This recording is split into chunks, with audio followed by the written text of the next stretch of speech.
베들레헴에서 태어나신 예수님께서는 태어나신 직후에 자신을 죽이시려는 헤롯 대왕의 칼날을 피해서 애굽으로 잠깐 피신하신 기간을 제외하면 공생애를 시작하시기까지 전 생애를 갈릴리에서 사셨습니다.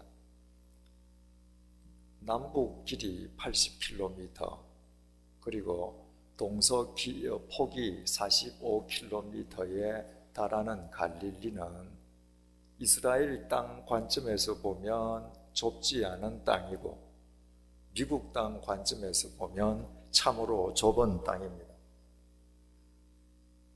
그 갈릴리는 동쪽으로는 요단강, 서쪽으로는 지중해, 북쪽으로는 지금의 레바논, 그러니까 성경상으로 베니게, 그 위쪽으로 수리아, 우리가 이틀 동안 살펴보았던 지금의 터키 영토, 그리고 남쪽으로는 사마리아와 유대에 둘러싸여 있는 지역입니다.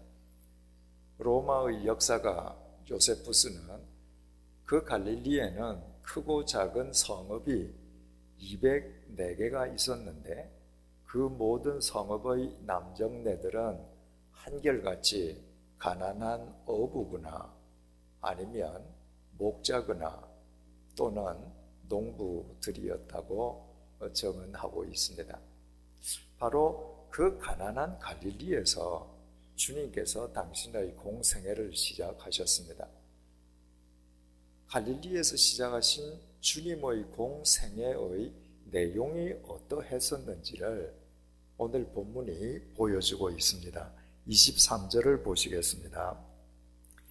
예수께서 온 갈릴리에 두루 다니사 그들의 회당에서 가르치시며 천국 복음을 전파하시며 백성 중의 모든 병과 모든 약한 것을 고치시되, 공생애를 시작하신 주님께서 행하신 가장 중요한 사역은 첫 번째가 천국 복음을 전하시는 것이었고, 두 번째는 모든 병자들의 모든 병을 고쳐주시는 것이었습니다.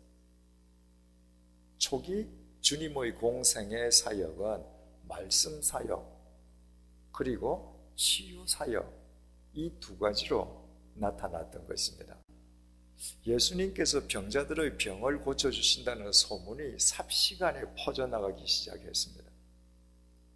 어디까지 퍼져나갔는가? 북쪽 레바논을 거쳐서 지금 터키 영토 수리아 땅까지 전해졌습니다. 수리아 땅은 대부분의 주민들이 이방인 아닙니까? 그 수리아 땅에서부터 온갖 종류의 병자들이 남쪽 갈릴리에 계시는 예수님을 찾아 나와왔습니다. 간질 걸린 자, 귀신 들린 자, 중풍병자들, 당시로서는 모두 불치병 환자들입니다. 그 모든 병자들이 주님을 찾아 나왔는데 주님께서는 야, 너한테 치료비 있니? 너 학력이 어느 정도냐? 너 인격이 좀 고매하냐? 묻지 않으시고 당신을 찾아 나온 모든 병자들을 다 고쳐주셨습니다. 25절입니다.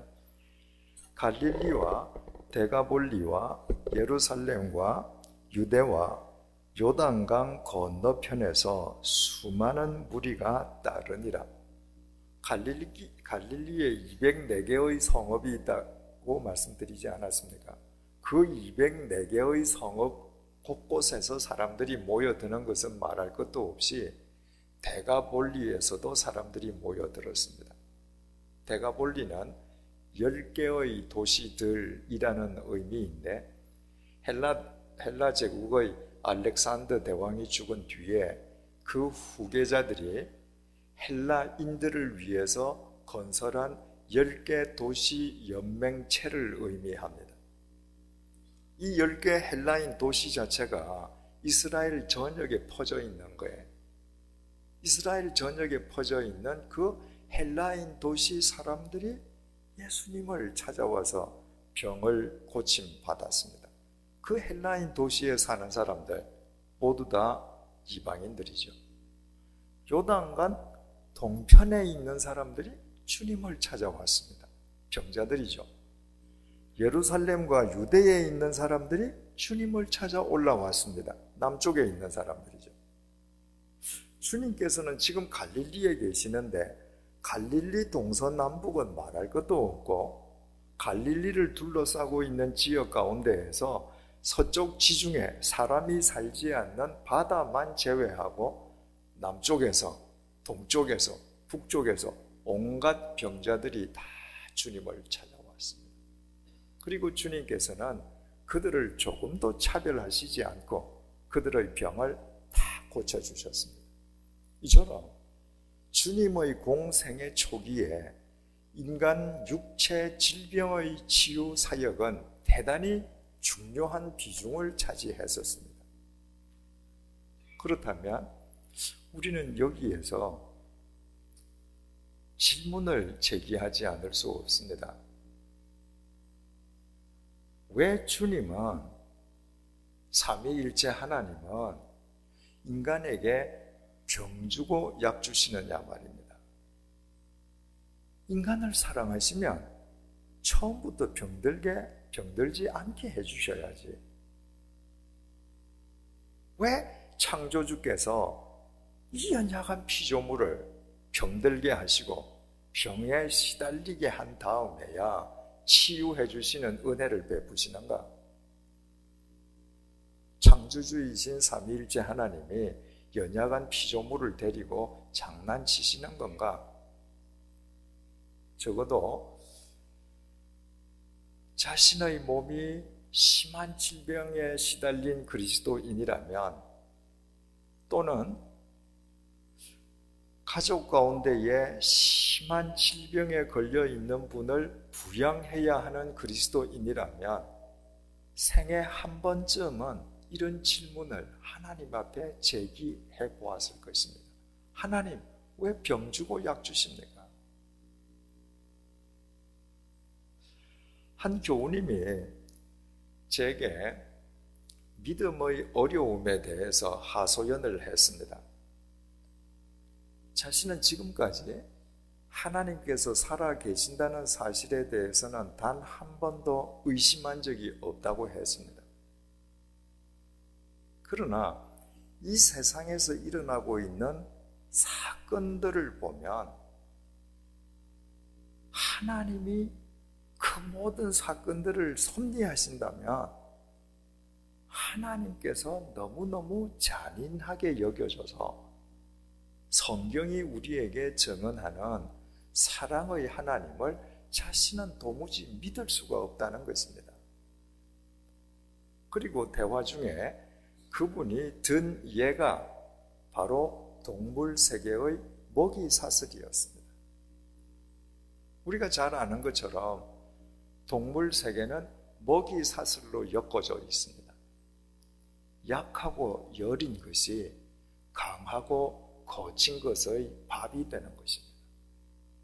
여러분, 어떤 짐승이든 어리고 약하고 여린 것은 얼마나 귀엽고 사랑스럽습니까? 그 사랑스러운 생명체가 단지 힘이 없다는 이유만으로, 여리다는 이유만으로 저보다 더 강하고 거친 것에게 잡아먹혀 죽는 것입니다. 동물의 세계만 그런 게 아니거든요. 인간 세상도 따지고 보면 약육강식의 세상입니다. 강한 사람은 강한 사람일수록 약한 사람 위에 서서 군림합니다. 하나님께서는 약한 자를 더 사랑하신다고 하는데 세상은 그렇지 않습니다.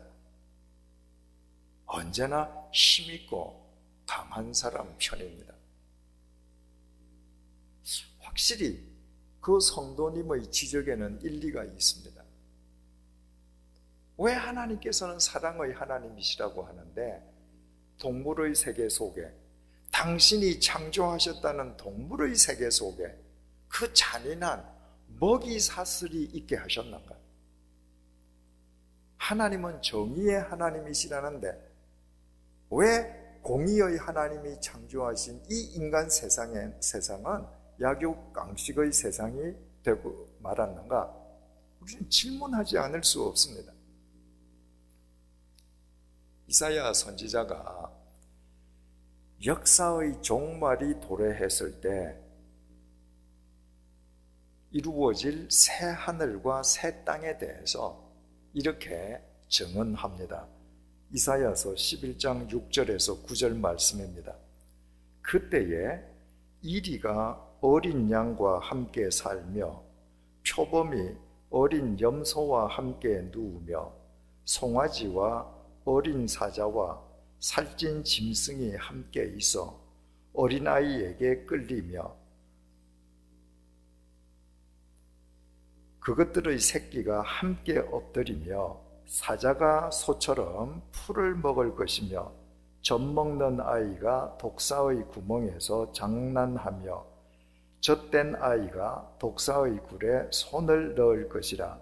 내 거룩한 산 모든 곳에서 해됨도 없고 상함도 없을 것이니 이는 물이 바다를 덮음같이 여호와를 아는 지식이 세상에 충만할 것이니라.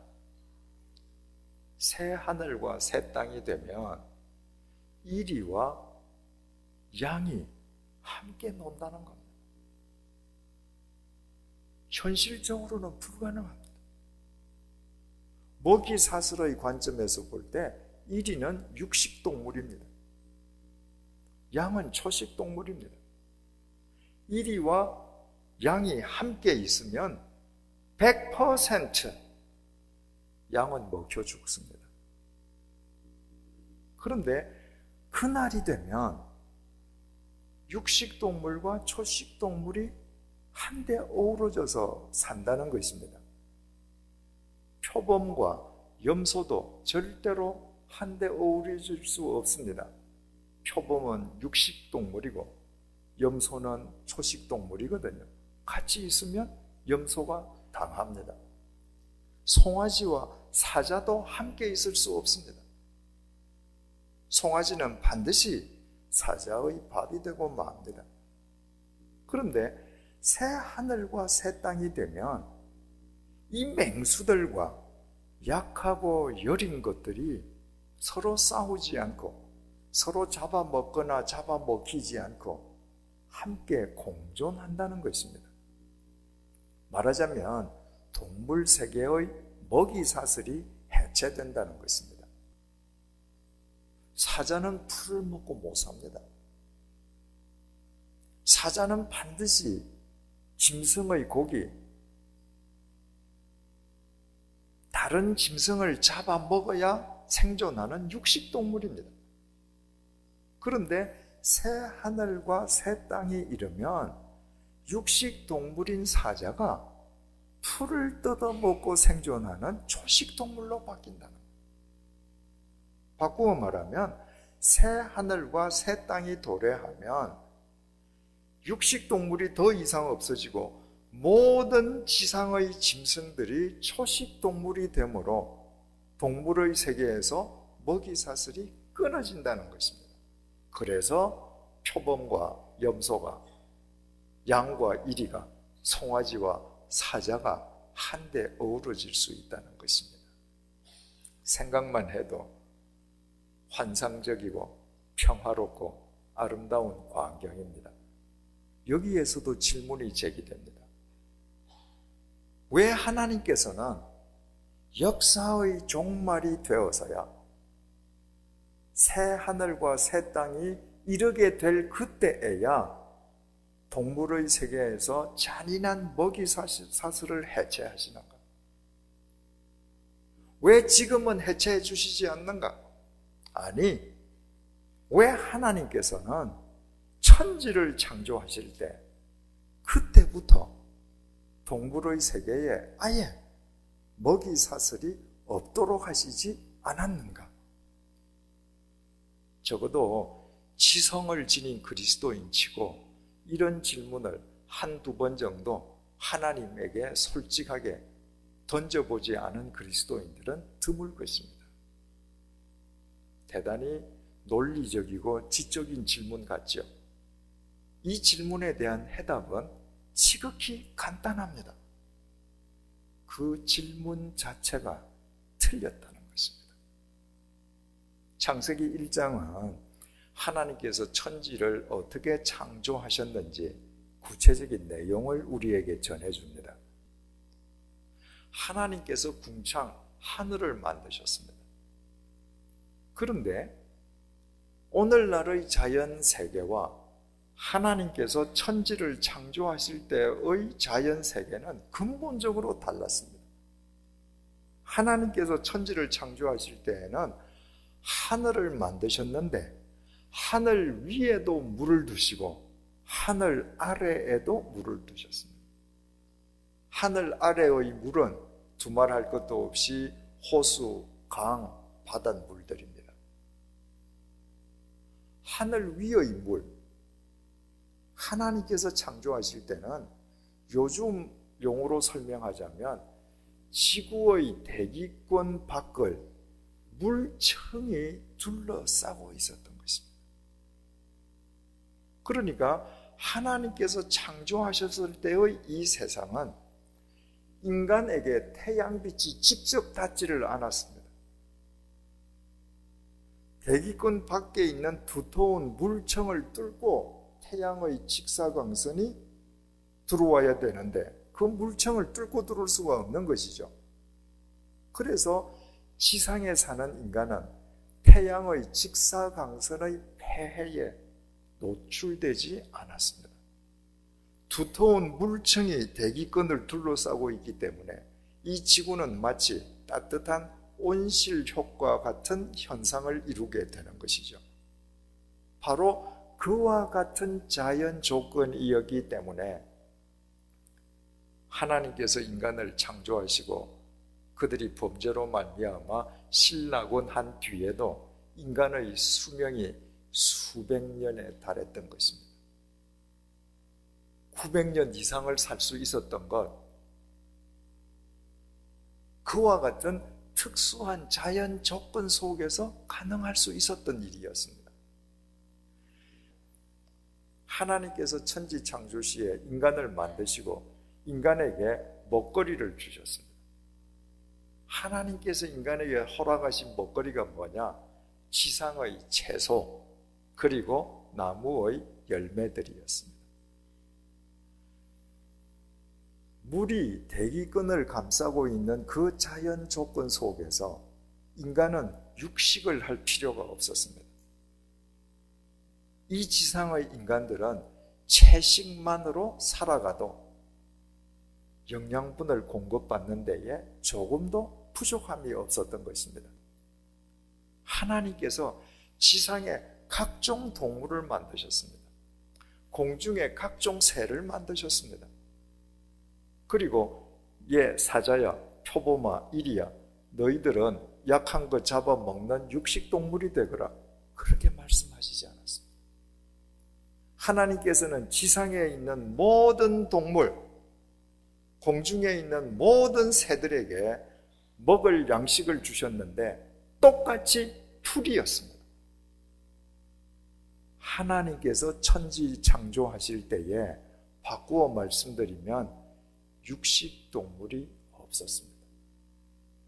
모든 동물이 초식동물이었습니다. 대기권 밖을 두터운 물청이 둘러싸고 있는 그 자연 조건 속에서는 육식동물이 존재할 수도 존재할 필요도 없었습니다. 이것을 바꾸어 설명하면 무슨 말이 됩니까?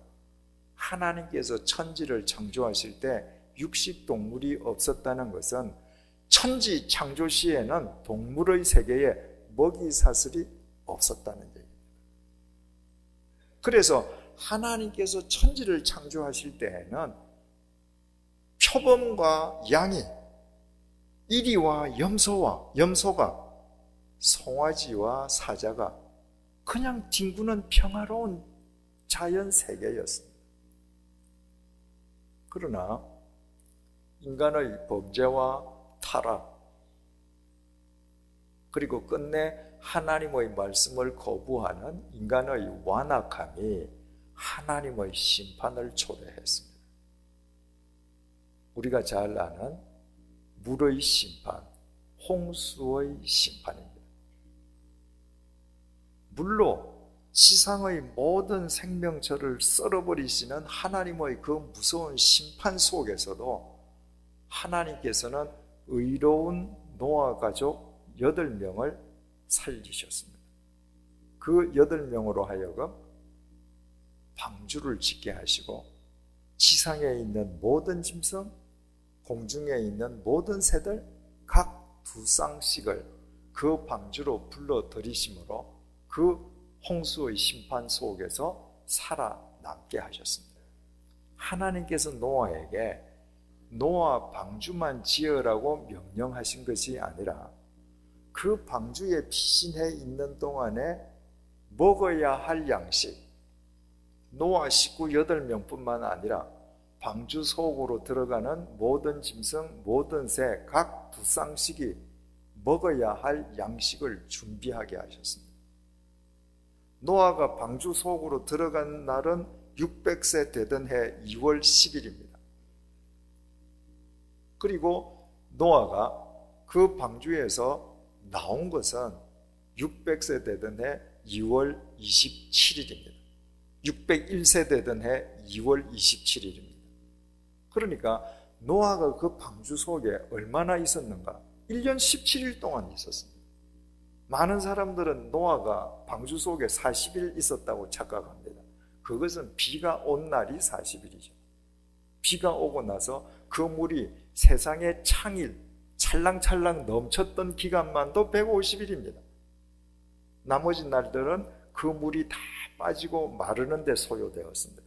그러니까 노아는 1년 17일 동안 자기 가족이 먹어야 할 양식, 짐승과 새들이 먹어야 할 양식도 방주 속에 비치했는데 그 양식이 뭡니까? 짐승과 새들을 위해서는 풀, 자기 가족을 위해서는 채소와 열매였습니다. 바꾸어 말씀드리면 하나님께서 살리시기로 작정하신 이 세상 모든 짐승 각 2쌍, 모든 새들 각 2쌍, 그래서 노아의 방주로 들어가서 노아 식구들과 함께 1년 17일 동안 방주 속에서 살았던 짐승, 그 짐승들이 방주 속에 있을 때에도 모두 초식동물이었다는 것입니다. 여러분 한번 생각을 해보십시오.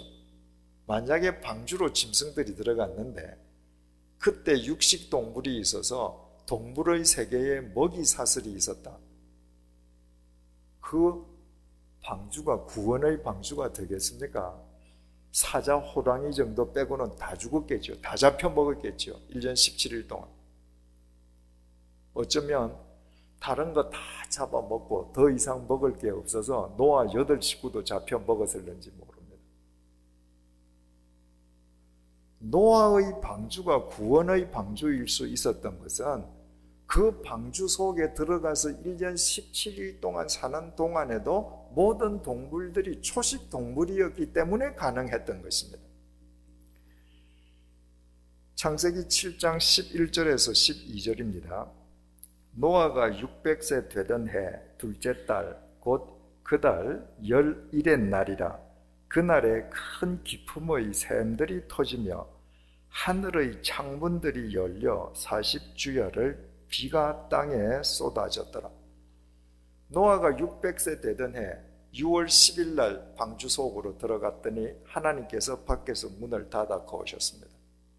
그리고 7일이 지난 뒤에, 즉 노아 600세 되던 해 6월 17일부터 비가 쏟아지기 시작했는데 40주야를 쏟아진 것입니다. 그런데 창세기 7장 11절 보니까 하늘에 창문들이 열려서 40주야를 쏟아져 내렸다 이렇게 되어 있습니다. 우리가 언뜻 생각하면 이 창세기를 기록한 3400년 전에 창세기 기자, 일반적으로 모세라고 알려져 있죠.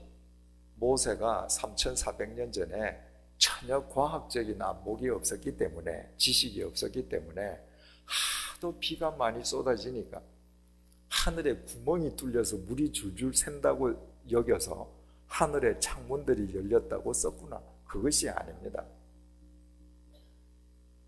여러분, 이 뉴저지에서 여름에 만약에 폭우가 온다고 칠 때 24시간만 폭우가 오면 어떻게 됩니까? 물난리 나죠. 다 떠내려갈 겁니다. 사흘만 폭우가 오면 비상사태가 선포될 겁니다. 사흘 동안 밤낮으로 쉬지 않고 비가 오면요. 하늘에 아무리 장마철에 먹구름이 끼어도 사흘 밤낮으로 비가 내리지 않습니다.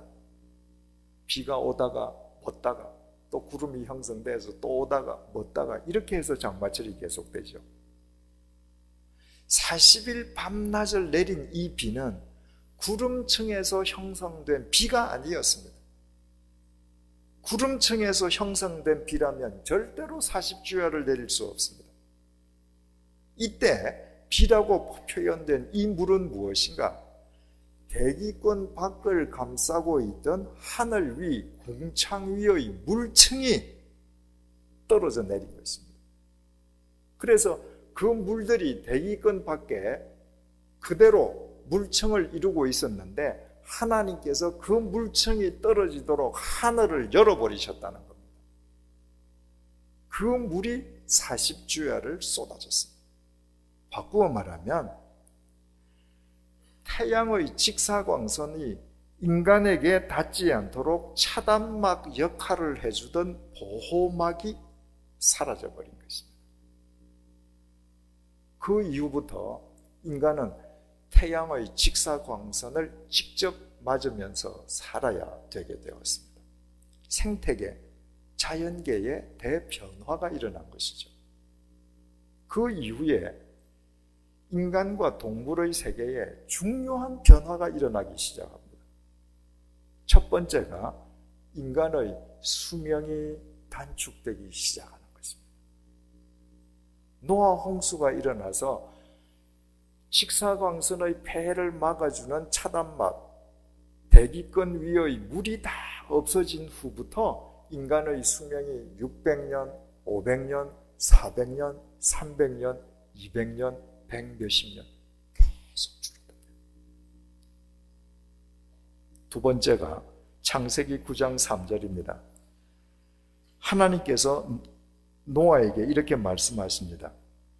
모든 산 동물은 너희의 먹을 것이 될지라 채소같이 내가 이것을 너희에게 다 주노라. 대기권 밖의 물이 쏟아지기 전까지 하나님께서 인간에게 주신 먹거리는 채식이었습니다.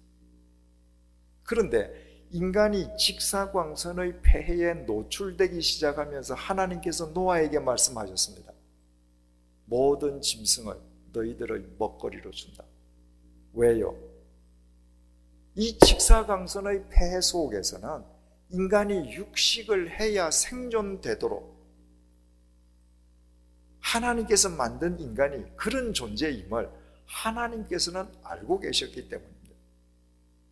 이 이후부터 인간만 육식을 한 것이 아니라 동물의 세계에 육식 동물이 나타나기 시작했습니다. 그 결과 동물의 세계에 잔인한 먹이 사슬이 시작되는 것입니다. 그러면 앞의 질문으로 되돌아가십시다. 왜 하나님께서 동물의 세계에 잔인한 먹이 사슬을 있게 하셨는가? 하나님 책임인가? 결코 아닙니다. 그것은 인간의 죄로 말미암아 자연계와 생태계가 파괴되었기 때문입니다. 동물의 세계에 잔인한 먹이 사슬이 시작된 것은 하나님의 책임이 아니라 철저하게 인간의 책임. 인간의 죄가 자연계를 파괴했고, 인간의 죄가 생태계의 질서를 무너뜨렸고, 인간의 죄가 평화로운 동물의 세계에 잔인한 먹이 사슬이 드러나게 했습니다. 그러므로 그 현상의 결과는 결코 하나님의 책임일 수가 없는 것입니다. 그렇다면 이사야 선지자가 새 하늘과 새 땅이 도래할 때 육식동물이 초식동물로 바뀌어서 모든 동물들이 한데 어우러지는 세상이 온다고 이야기한 그 의미도 우리가 알게 됩니다. 그 역사의 종말이 되어서야 하나님께서 처음으로 비로소 동물 세계의 먹이 사슬을 해체하신다는 말이 아니라 인간의 죄로 말미암아 동물의 세계에 생겨나게 된 먹이 사슬을 하나님께서 해체하심으로 하나님께서 먹이 사슬이 없도록 만드신 창조 시의 자연 세계로 하나님께서 회복시키신다는 의미인 것을 알게 되는 것입니다. 그렇다면 처음의 질문으로 되돌아가 보십시다. 하나님께서 왜 병 주고 약 주십니까? 처음부터 병들지 말게 하시지. 병들도록 내버려 두시고 왜 치유해 주시는 선심을 베푸시는 것입니까? 인간의 육체가 병들 수밖에 없다면 인간의 육체가 병들 수밖에 없도록 창조하신 하나님의 책임일 수밖에 없지 않는가? 이제 우리는 알게 됩니다. 그 질문 자체도 틀렸다는 사실을. 하나님께서 태초에 인간을 창조하셨을 때에는 인간은 죽지 않는 존재였습니다. 인간의 죄가 육체의 죽음을 초래했습니다. 죄의 싹시 사망이거든요. 죽지 않는 존재인 인간의 육체에 죄로 말미암아 죽음이 왔다는 것은 무엇을 의미합니까? 본래 병들지 않는 육체로 만들어 주셨던 하나님의 선물인 인간의 육체가 병들지 않을 수 없는 육체로 전락해버렸다는 것입니다. 죄의 결과로요. 그 이후부터 인간은 살아있는 동안 내내 건강한 사람이라 할지라도 각종 질병에 시달리고 결국 병으로 그 육체가 죽습니다. 그러므로 인간의 육체가 병에 시달리고 병으로 죽어가는 것 결코 하나님의 책임이 아닙니다. 인간 육체의 질병 또한 철저하게 인간의 책임입니다. 이 말을 오해하시지 않기 바랍니다. 만약에 지금 현재 어느 분이 심한 병을 앓고 계시다면 그 병의 원인이 다른 사람보다 더 많은 죄에 있거나 그분이 다른 사람보다 더 큰 죄인임을 의미한다는 말이 아니라는 말입니다. 어떤 인간이든 병에 시달리지 않을 수 없게 된 근본적인 원인이 인간의 범죄에 있다는 의미에서 모든 질병의 책임은 철저하게 인간에게 있다는 말입니다. 여러분들이 잘 아시는 독일의 신학자 본 회퍼가 있습니다. 히틀러 시대에 독일의 모든 국가교회는 히틀러의 하부 기관으로 전락했습니다. 온 유럽 대륙을 유린하는 독일군이 이기도록 히틀러를 위해서 독일 국가교회가 교인들이 기도했습니다. 교회성을 상실한 그 교회 속에서 참된 교회의 본질을 회복하기 위해서 자신의 생을 던졌던 분이 본헤퍼 목사님이십니다. 히틀러가 교수형에 처했죠. 본헤퍼 목사님이 교수형을 당하기 전에, 체포당하기 전에 사귀던 연인이 있었습니다. 그 연인의 이름이 마리아입니다. 마리아 역시 사랑하는 아버지와 오빠가 나치군에 징집당했다가 전장에서 무참하게 돌아가시는 아픔을 겪었습니다. 그 마리아가 누구보다도 정직하게 살고 누구보다도 순박했던 자기 아버지와 오라버니가 야수와도 같은 그 히틀러의 야욕 때문에 무참하게 죽는 것을 보고 본헤퍼 목사님에게 편지를 써 보내었습니다. 도대체 어떻게 하나님께서 당신을 사랑하는 내 아버지, 내 어머니를, 내 오빠를 이렇게 무참하게 죽여버릴 수 있느냐는 것입니다. 그 편지를 받고 본헤퍼 목사님이 연인 마리아에게 쓴 답변 중에 이런 내용이 있습니다. 사람들을 죽이는 것은 세상과 인간의 정오와 악입니다. 하나님께서는 언제나 세상과 인간이 죽인 사람을 살리십니다.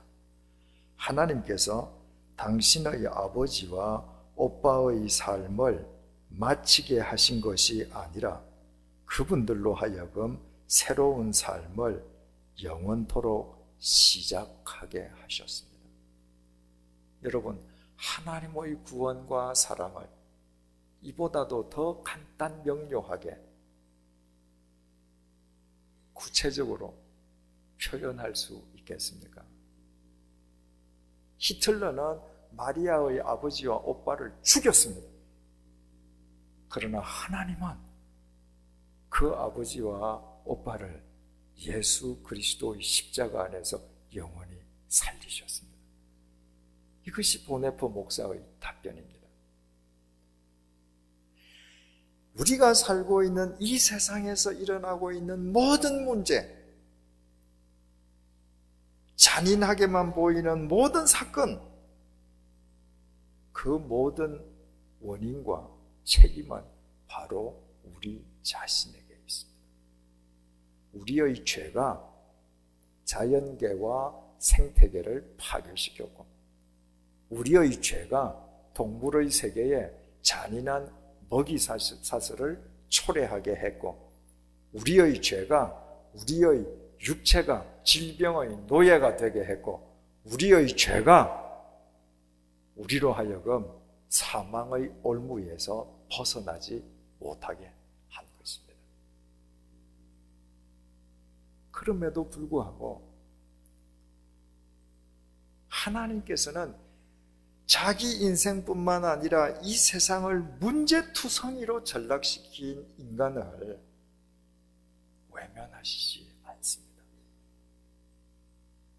하나님께서는 인간이 파괴한 생태계, 자연 질서를 당신의 창조의 능력으로 지금도 보존하고 계시고 회복시켜 가시고 있습니다.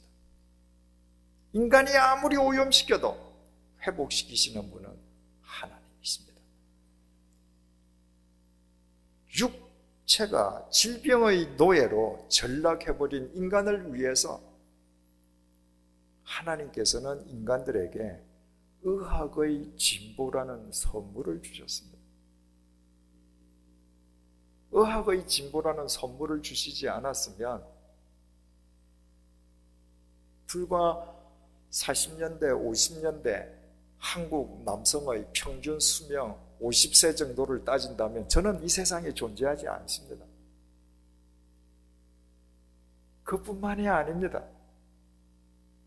당신의 독생자이신 예수 그리스도를 십자가의 제물로 삼으심으로 우리를 사망의 올무에서부터 영원한 하나님의 나라의 백성이 되게 해 주셨습니다.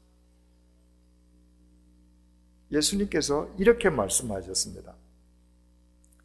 마가복음 2장 17절입니다. 건강한 자에게는 의사가 쓸데없고 병든 자에게라야 쓸데있느니라. 나는 의인을 부르러 온 것이 아니요 죄인을 부르러 왔노라.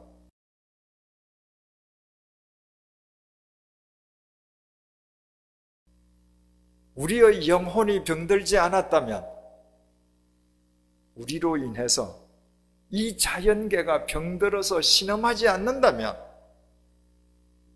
구원자가 오실 필요가 없습니다. 우리가 영주간에 병들었기 때문에, 우리 때문에 자연계와 이 세상이 온통 병들었기 때문에 우리를 살리시기 위한 구원자 메시아 그리스도 예수님께서 이 땅에 오셔야만 했던 것입니다. 오늘 본문을 제가 다시 읽어보겠습니다. 23절입니다. 예수께서 온 갈릴리에 두루 다니사 그들의 회당에서 가르치시며 천국 복음을 전파하시며 백성 중의 모든 병과 모든 약한 것을 고치시니 주님께서 모든 병을 고쳐주셨다는 거예요. 혹시 지금 연필 갖고 계시는 분은 여러분 성경에 고치시니의 공표를 한번 해보십시오. 24절을 제가 읽겠습니다. 그의 소문이 온 수리아에 퍼진지라 사람들이 모든 앓는 자, 곧 각종 병에 걸려서 고통당하는 자, 귀신 들린 자, 간질하는 자, 중풍병자들을 데려오니 그들을 고치시더라. 또 고쳐주셨다는 거예요. 모든 병자를 고치시더라. 거기에도 공표를 해보십시오. 우리말로 고치시더라. 이 말이 헬라말로 테라피오라는 동사로 기록되어 있습니다. 이 테라피오에서 나온 게 테라피, 치료죠.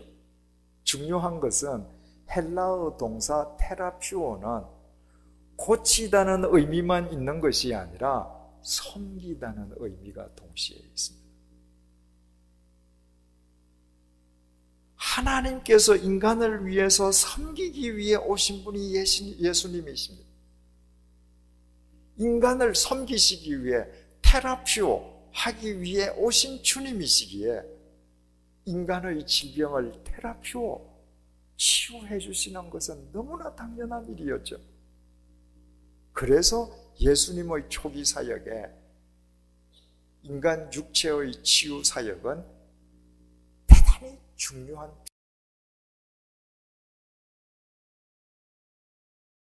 당신 사역 초기에 당신을 찾아온 모든 환자들을 테라피오, 섬기고 치유해 주셨다고 해서 성경에 등장하는 모든 인물이 무병장수했다.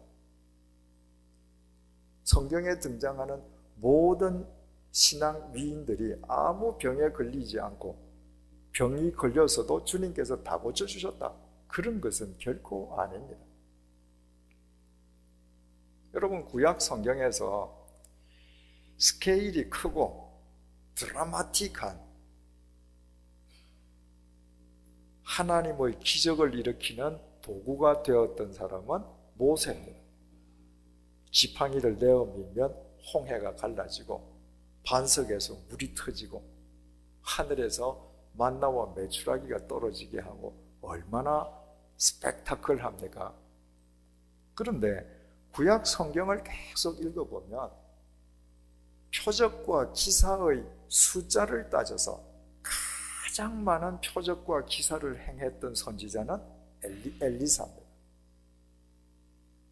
엘리사는 이미 구약시대에 오병이어의 역사도 일으키죠. 소금으로 쓴물을 단물로도 만들죠. 죽은 사람도 살려내죠. 그런데 열왕기하 13장에 보면 엘리사가 죽었는데 어떻게 죽었다고 되어 있는가? 죽을 병에 걸려서 죽었다 이렇게 되어 있습니다. 엘리사가 죽었는데 엘리사의 시신을 유대인들이 사용하는 공동묘지, 공동동굴에다가 안치를 했거든요. 그런데 모압의 도적들이 죽은 사람이 있어서 그 시체를 거기 넣었는데 엘리사의 시체에 그 모압 죽은 사람의 시체가 닿으니까 벌떡 살아났단 말이죠. 죽은 엘리사의 시신 속에서도 능력이 남아 있었습니다. 그런데 엘리사 본인은 정작 죽을 병에 걸려서 죽었습니다. 여러분, 성경은 하나님의 말씀 아닙니까? 하나님의 말씀이기 때문에 성경에 기록된 단어는 한 단어라도 의미가 있기 때문에 기록되었습니다. 예를 들어서 그 위대한 엘리사가 죽을 때 엘리사가 하나님의 부르심을 받았다. 이러면 더 폼이 나지 않습니까? 그런데 왜 죽을 병에 걸려서 죽었다고 그 수식어를 표기했는가? 엘리사는 죽을 병에 걸렸음에도 불구하고 그가 죽은 뒤에 시신에도 아직까지 능력이 있었음에도 불구하고 자기 육체의 병을 낫게 해달라고 기도하지 않았다는 사실을 우리에게 일깨워주기 위함입니다. 엘리사는 자기 병이 들었을 때 이제는 내가 세상을 떠나서 영원하신 하나님 앞에 서야 할 때구나. 그 사실을 알고 주님께서 작정하신 그 때를 기쁨으로 믿음으로 받아들였다는 것입니다. 그것을 우리에게 일깨워주기 위해서 엘리사는 죽을 병으로 죽었다. 성경이 이렇게 증언합니다. 구차하지 않았다는 것입니다. 우리가 잘 아는 위대한 사도 바울은 어떻습니까? 네 발로 일어서라! 한마디 하니까 루스드라에서 선천성 하반신 마비자 안전뱅이가 벌떡 일어나지 않았습니까? 죽은 유두고를 살려내지 않았습니까? 얼마나 위대한 능력의 사도입니까? 그런데 그 바울에게 지병이 있었습니다. 바울이 그 육체의 가시, 지병을 거두어 달라고 하나님께 3번을 간절히 기도했거든요. 바울 정도가 간절히 기도했다면 여러분, 하나님 낫게 해주세요, 낫게 해주세요, 낫게 해주세요 이렇게 3번 이야기했다는 거 아니지 않겠습니까? 며칠씩 금식 기도를 하던가 밤을 새우면서 목이 터지라고 외치던가 간절하게 기도하지 않았겠습니까? 3번 반복했다는 거예요. 그런데 하나님께서 바울의 모든 기도는 들어주시면서 바울의 질병을 낫게 해달라는 기도는 응답하시지 않았습니다. 그래서 바울이 절망하고 하나님께 아니 왜 내 병은 안 고쳐주십니까? 따졌습니까? 아닙니다. 간절히 기도했지만 하나님께서 응답해 주시지 않을 때에 바울에게 더 큰 깨달음이 있었습니다. 하나님의 은혜가 이미 내게 족하다는 것입니다. 여러분 한번 생각을 해보십시오. 바울이 쓴 글이 쓰는 글마다 성경이 되지 않았습니까? 그가 쓴 글이 신약 성경의 4분의 1을 차지합니다. 복음서를 제외하면 신약 성경 3분의 1이 바울이 쓴 겁니다. 아까도 말씀드렸듯이 죽은 사람 살려내요. 안전뱅이 일으킵니다. 어디 가서 설교하면 사람들이 회개하고 주님 앞으로 돌아옵니다.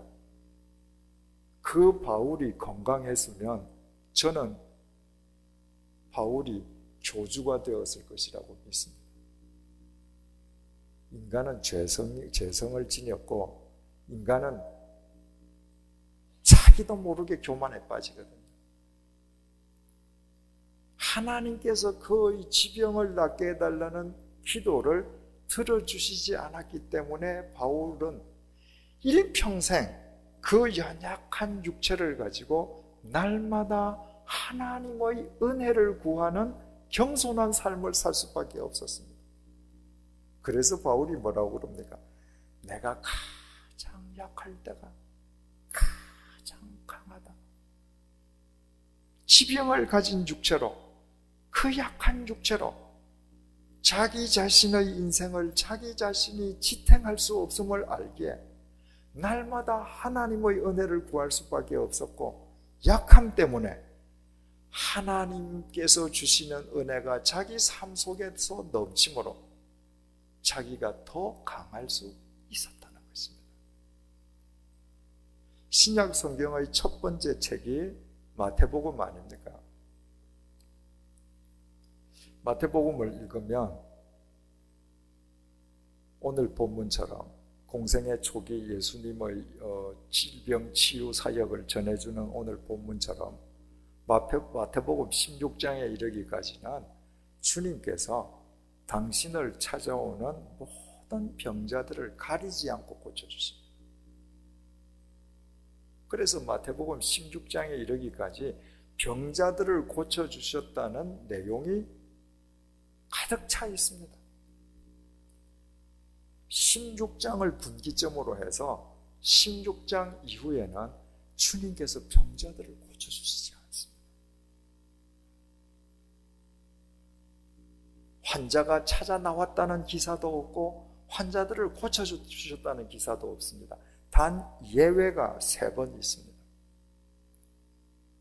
마태복음 17장을 보면 예수님께서 변화산에 올라가셔서 그 모습이 심부럽게 변화되시지 않습니까? 그 광경이 얼마나 신비스러웠던지, 특히 하늘에서 내려온 모세와 엘리야와 주님께서 신비스럽게 변화된 모습으로 이야기하는 광경이 얼마나 황홀했던지 베드로가 주님, 여기 초가 3간 3칸 지어드릴 테니까 여기서 사십시다, 그럴 정도였지 않습니까? 주님께서 그 직후에 산에서 내려오시니까 한 아이의 아버지가 예수님 앞에 나왔습니다. 주님, 내 아이가 귀신에 들려서 불에도 넘어지고 물에도 빠지고 지 생명을 스스로 해하고 있는데 당신들 제자들에게 데려왔는데 제자들이 아무것도 못합니다.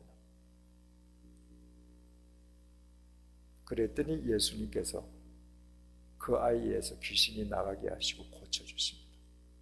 뭘 보여주시기 위해서? 주님을 3년 동안 따라다녔음에도 불구하고 여전히 무기력하기만 한 제자들의 실상을 보여주기 위해서 주님께서 치유해 주십니다. 마태복음 18장을 보면 예수님께서 이제 십자가에 못 박혀 죽으시기 위해서 예루살렘으로 향하기 위해 여리고를 통과했습니다. 그 여리고 길에서 두 맹인이 주님의 자비를 구합니다. 주님께서 그 두 맹인의 눈을 열어주십니다. 여러분들께서 만약에 태어나실 때부터 앞을 못 보는 맹인으로 평생을 사셨다고 하십시다. 그러다가 정말 두 눈을 번쩍 떠서 이 세상을 보게 되었다면 여러분 뭐를 제일 먼저 하실 것 같습니까? 그것이 무엇이든 여러분이 평소에 눈을 감고 사시면서 내가 눈만 뜨면 이런 거 하고 싶어, 여러분이 하고 싶은, 여러분을 위한 일을 위해서 제일 먼저 뜬 눈을 사용할 것입니다. 예를 들어서 집으로 뛰어가서 식구들에게 보여준다거나, 내가 혼자 흠모하던 상대의 얼굴이 어떻게 생겼는지 확인한다거나, 내가 미워하던 사람을 한번 가서 본다든가, 뭔가 나를 위한 일을 할 거예요.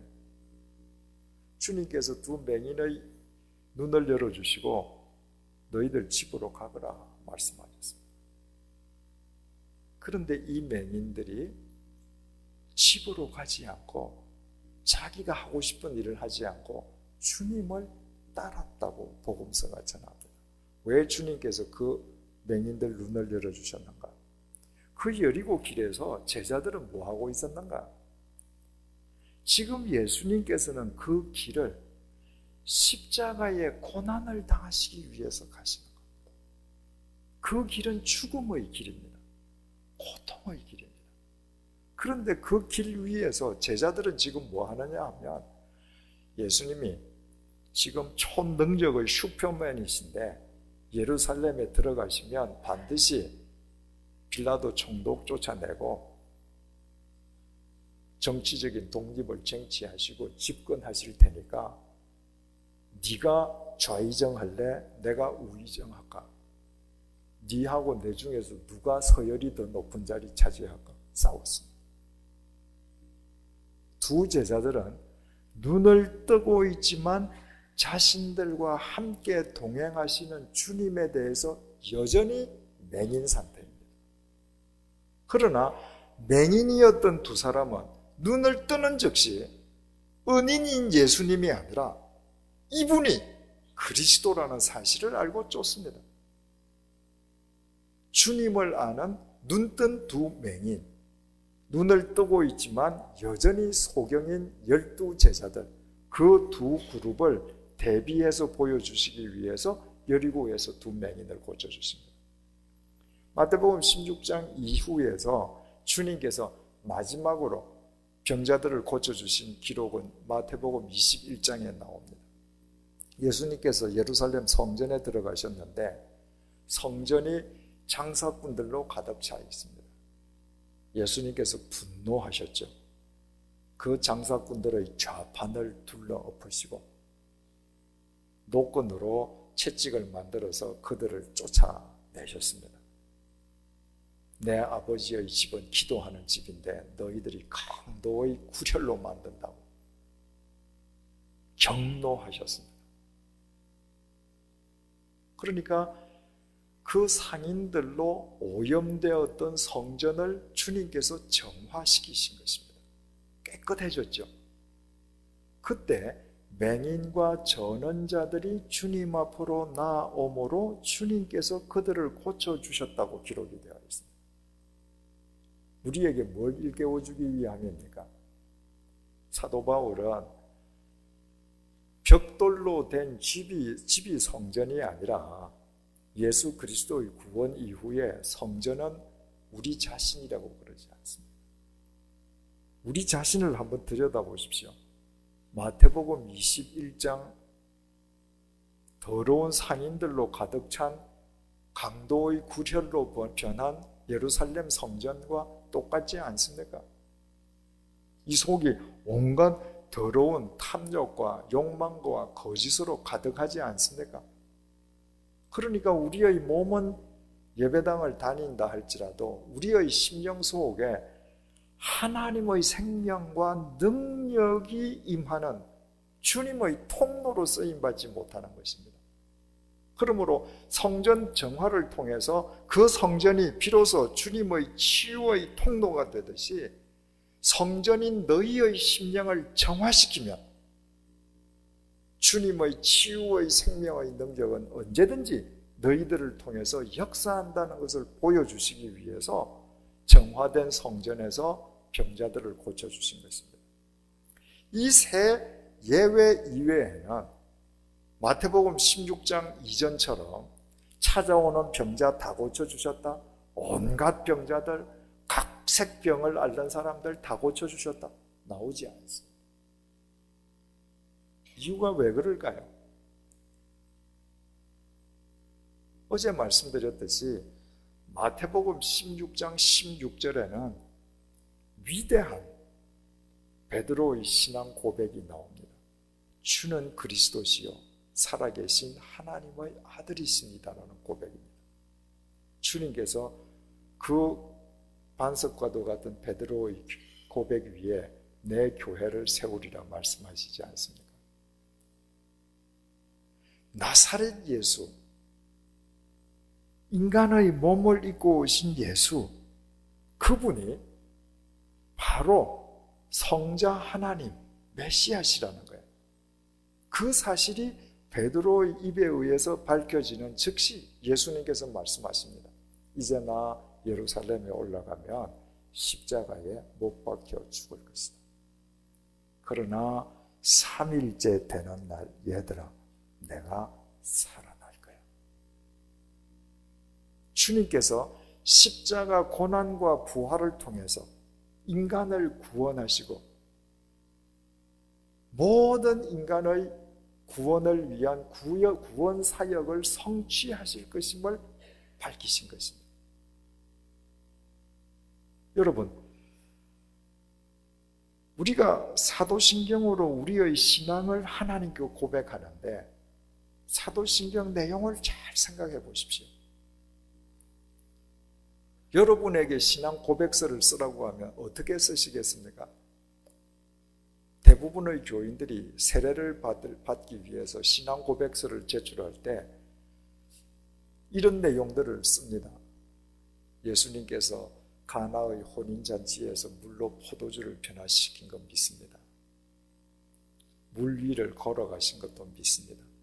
오병이어의 기적도 믿습니다. 그분이 제 주님이신 건 믿습니다. 이렇게 하거든요. 여러분, 예수님께서 정말 전능하신 성자 하나님이시라면 예수님에게 물로 포도주를 만드는 게 기적일 수 있겠습니까? 그건 우리에겐 기적이지만 예수님에겐 기적이 아닙니다. 그래서 우리가 고백하는 사도신경은 성령으로 잉태하사 동정녀 마리아에게 태어나셨죠. 그 다음에 뭘로 연결됩니까? 본디오 빌라도에게 고난을 당하사 십자가에 못 박혀 죽으시고 장사된 지 사흘 만에 부활하사 주님께서 이 땅에서 보여주신 표적과 기사는 하나도 사도신경의 고백 내용에 포함되어 있지 않습니다. 기적 중에 가장 큰 기적은 무엇인가? 하나님이 더러운 죄인을 살리시기 위해서 당신 자신이 제물이 되어 죽으셨다가 부활하시고 살아나셨다는 것입니다. 그 십자가의 예수님 안에서 모든 인간이 영원토록 생명을 얻게 되었다는 것입니다. 그보다 더 큰 기적이 있습니까? 그래서 사도신경에는 다른 내용은 없습니다. 그 십자가의 고난과 부활만 있습니다. 왜 마태복음 16장 이후에 육체의 질병을 고쳐주시는 이야기가 더 이상 나오지 않는가? 당신의 십자가의 고난과 부활 속에서 영원한 죽음의 제물로 영원히 멸망해야 할 인간들을 영원히 살려내셨다고 하는 것보다 더 완전한 치유가 어디에 있습니까? 내가 질병에 걸렸는데 아무리 좋은 약을 먹고 아무리 주님의 은혜로 초능력적인 은혜로 병이 나았다고 해도 이 육체는 절대로 천년 만년 살지 않습니다. 이 육체는 때가 되면 호흡이 끊어지고 썩어 문드러집니다. 100년 뒤에 우리 육체의 형체를 생각해 보십시오. 100년 뒤에 우리는 다 썩어 문드러지고 없습니다. 그럼에도 불구하고 주님께서 당신의 십자가 보혈로 우리를 영원히 살리신 그 영원한 영적 치유보다 더 귀한 것이 없음을 알라는 것입니다. 그래서 마태복음 16장 이후에는 십자가를 통한 주님의 완전한 구원, 영원한 치유만 우리에게 되새기게 해 주시는 것입니다. 여러분들께서 육체의 질병을 앓으시면서 주님의 도우심을 간구할 수 있습니다. 그것은 연약한 인간으로서 주님께 당연히 행할 수 있는 기도이고 지닐 수 있는 마음입니다.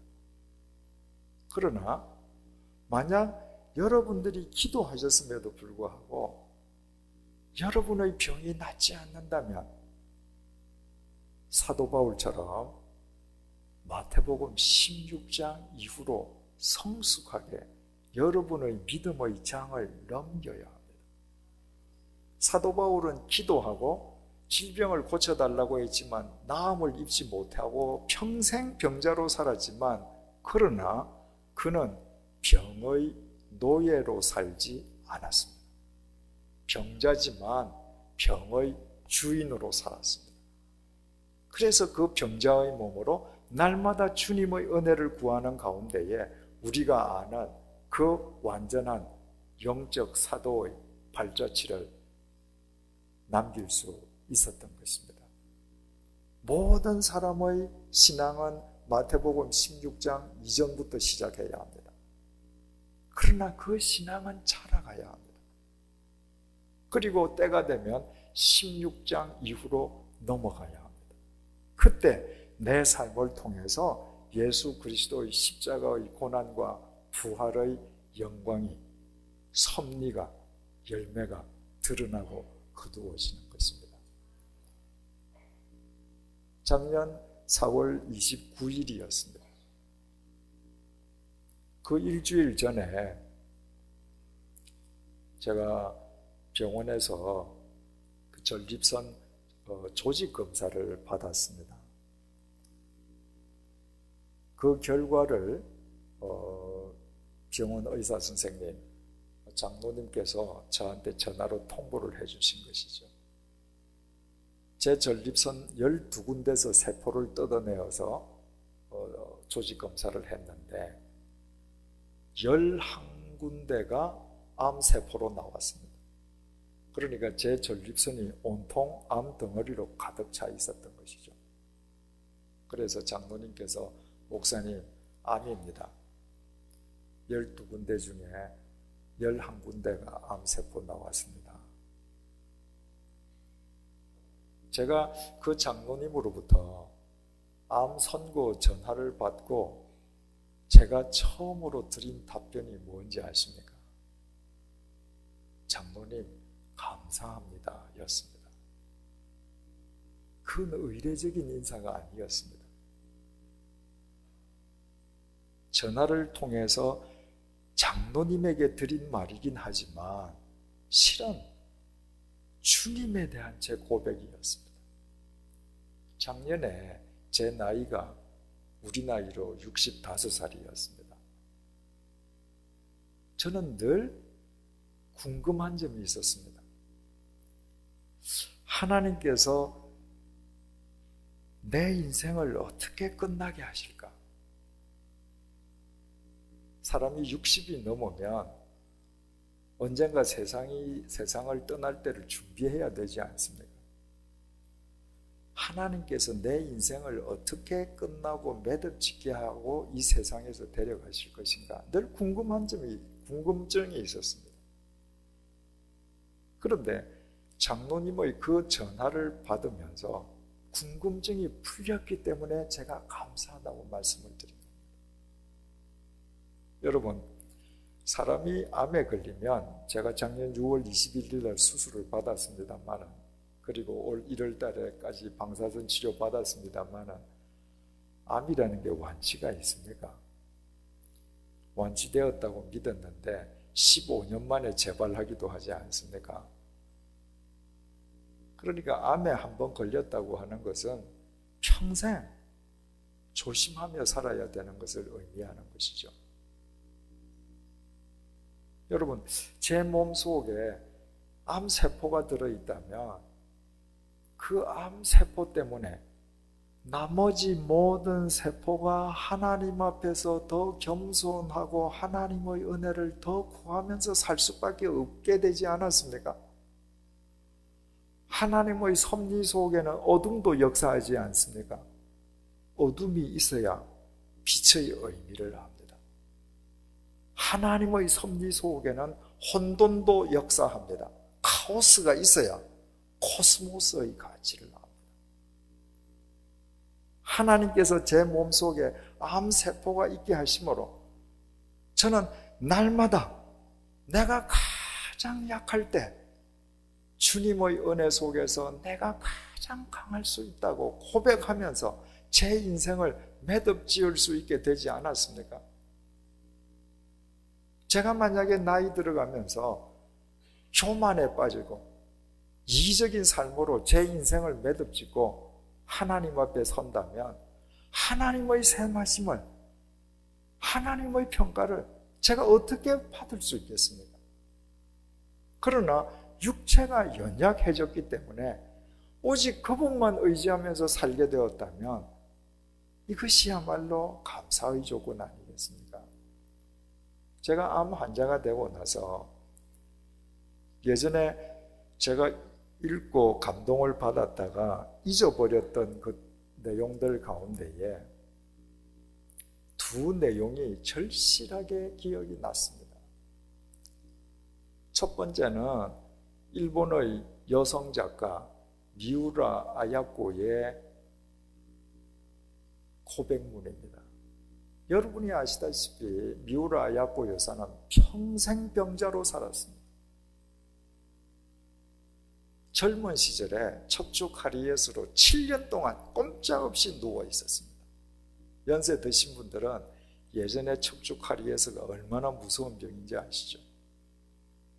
척추 카리에스에서 일어난 이래로 나이가 들어서 대장암으로 죽을 때까지 미우라 아야코는 평생 온갖 질병 속에서 살았습니다. 한 번도 그 육체에서 병이 떠난 적이 없었습니다. 그런데 미우라 아야코 여사가 그 병 속에서 이렇게 고백했습니다. 병들지 않고는 드릴 수 없는 기도가 따로 있습니다. 병들지 않고는 들을 수 없는 하나님의 말씀이 따로 있습니다. 병들지 않고는 나아갈 수 없는 성소가 따로 있습니다. 병들지 않고는 나는 사람이 될 수도 없었습니다. 여러분, 제가 암 환자가 되었기 때문에 건강할 때에는 이런 기도도 내가 하나님께 드릴 수 있을까 생각지도 못한 기도를 드릴 수 있는 내용이 있습니다. 내일이라도 제가 떠날 수 있으니까요. 제가 암 환자가 되었기 때문에 성경을 그렇게 계속 읽으면서도 듣지 못했던 하나님의 말씀을 따로 들을 수 있습니다. 내가 암 환자가 되었기 때문에 내가 어디에 가든 그곳이 하나님의 성소임을 느끼는 하나님의 은혜를 따로 느낄 수 있습니다. 내가 암 환자가 되었기 때문에 제 말년을 주님 앞에서 인간답게 매듭 지을 수 있게 되었습니다. 얼마나 감사합니까? 또 하나 생각난 것은 시인 고은 선생의 단 2줄짜리 시입니다. 그 시 내용이 이렇습니다. 내려갈 때 보았네. 올라갈 때 보지 못한 그 꽃. 산을 오르는 사람의 눈에는 꽃이 잘 안 보입니다. 꽃뿐일까요? 돌멩이도 풀도 보이지 않습니다. 올라가는 것만 목적이죠. 그런데 내려오면서 꽃이 보이는 겁니다.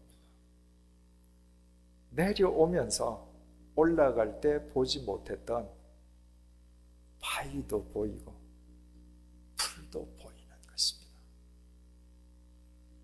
그동안 목사로 살았지만 주어진 목회에 전념하고 앞만 바라보고 살아오느라 제가 제 자신에 대해서 제대로 돌아보지 못했습니다. 암 환자가 되어서 오늘 목사로 살고 있는 제 인생을 가만히 되돌아서 한번 뜯어보았습니다. 가끔 저는 내가 그래도 좀 꽤 많이 안다 이렇게 생각을 했습니다. 아니었습니다. 돌아보니까 저는 깡통입니다. 저는 아는 게 없습니다. 여러분들께서 아시다시피 저는 대단한 고학력을 지니지 못했습니다. 제가 모든 것이 하나님의 은혜라고 고백하지만 제가 암 환자가 되어서 제 인생을 되돌아보면서 나는 깡통이었구나. 그럼에도 불구하고 오늘까지 살 수 있었던 것이 정말 하나님의 은혜구나. 하나님의 은혜가 아니었다면 내가 여전히 밤거리를 허랑방탕하게 누비고 있을 터인데 그 하나님의 은혜, 입으로 이야기하던 그 은혜가 내 인생의 소중한 꽃임을 내가 확인하게 될 때 내 인생을 남은 생이 몇 년인지 얼마인지 알지 못하지만 그분 손에 의탁하지 않을 수 없는 것입니다. 이 모든 것이 암을 통해서 하나님께서 제게 주신 은혜입니다. 사랑하는 교우 여러분, 아까도 말씀드렸지만 혹 심한 병 때문에 약도 쓰고 병원도 다니셨지만 낫지 않는 육체의 연약함 때문에 절망하고 계십니까? 마태복음 16장 이전의 믿음으로 기도하십시오. 그러나 결과를 주님께 맡기십시오. 낫지 않으면 절망하지 마십시오. 그 병 때문에 들을 수 있는 하나님의 말씀이 따로 있습니다. 그 병 때문에 드리지 않을 수 없는 기도가 따로 있습니다. 그 병 때문에 나아갈 수 있는 하나님의 성소가 따로 있습니다. 그 병 때문에 여러분들의 삶이 날마다 사도 바울처럼 하나님께서 창조하신 사람다운 사람으로 빚어져 갈 수 있습니다. 그 병 때문에 예수 그리스도의 십자가의 고난과 부활의 섭리가 여러분의 삶을 통해 이 땅에 이루어질 수 있습니다. 여러분들께서 그것을 깨달으시고 그 주님에게 여러분의 인생을 맡긴다면 어떤 의미에서든 오늘 이 밤은 여러분에게 진정한 치유의 날이 될 것이요, 주님 안에서 치유된 여러분으로 인해서 여러분들이 이루고 계시는 여러분의 교회도 치유의 역사를 일으키는 주님의 통로가 될 것입니다. 이제 우리 모두 오른손을 가슴 위에 올리십시다. 그리고 혹 지병이 있으신 분, 병으로 시달리는 분이 계시면 자신의 왼손을 환부 위에 지금 올려놓으십시다. 그리고 제가 기도하겠습니다.